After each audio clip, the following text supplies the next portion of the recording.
महादेव के गणों में एक से बढ़कर एक वीर हैं, पर उन्हीं के बीच एक ऐसा गण भी है जो केवल हड्डियों का ढांचा है और जिसके 3 पैर हैं। आखिर कौन है यह विचित्र गण और महादेव ने उसे यह सम्मान क्यों दिया जबकि उसकी भक्ति ही अधूरी थी? ये कहानी है महर्षि भृंगी की, जिनकी शिव भक्ति की कोई सीमा नहीं थी, पर जिनका अहंकार भी असीम था। वे महादेव को ही परम सत्य मानते थे और उनके लिए शक्ति यानी माता पार्वती का कोई अस्तित्व ही नहीं था। जब भी वे कैलाश जाते तो वे केवल महादेव की परिक्रमा करते। वे जानबूझकर माता पार्वती को लांघ जाते, जो महादेव के ठीक बगल में बैठी होती थीं। उनका यह अहंकार, यह द्वैत भाव केवल माता पार्वती का नहीं बल्कि सृष्टि के उस आधे सत्य का अपमान था जिसके बिना स्वयं शिव भी अधूरे हैं। माता पार्वती ने उन्हें कई बार समझाने का प्रयास किया, पर भृंगी का हठ नहीं टूटा। तब उन्हें परम सत्य का पाठ पढ़ाने के लिए महादेव और माता पार्वती ने एक लीला रची। वे दोनों एक दूसरे में विलीन हो गए और अर्धनारीश्वर का दिव्य रूप धारण कर लिया, आधा शरीर शिव का, आधा शक्ति का।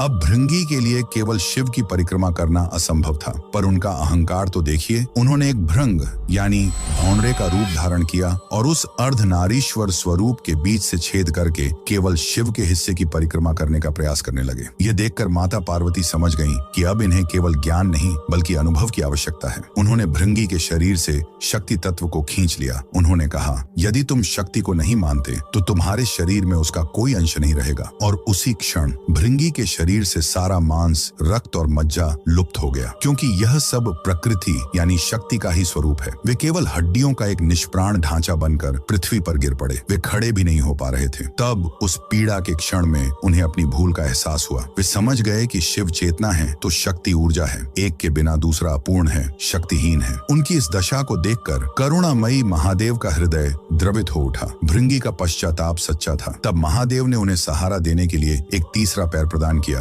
ताकि वे खड़े हो सकें, और उन्हें केवल क्षमा ही नहीं किया बल्कि उन्हें अपने प्रमुख गणों में स्थान दिया, क्योंकि महादेव चाहते थे कि भृंगी का यह 3 पैरों वाला अस्थि पंजर स्वरूप पूरे ब्रह्मांड के लिए एक जीवंत पाठ बन जाए। यह हर क्षण यह याद दिलाए कि शिव और शक्ति अलग नहीं है। जो केवल एक की पूजा करता है उसकी भक्ति भृंगी की तरह ही अधूरी और लंगड़ी है। उस अर्धनारीश्वर के सम्मान में जो आधे होकर भी एक हैं, कमेंट्स में हर हर महादेव अवश्य लिखें।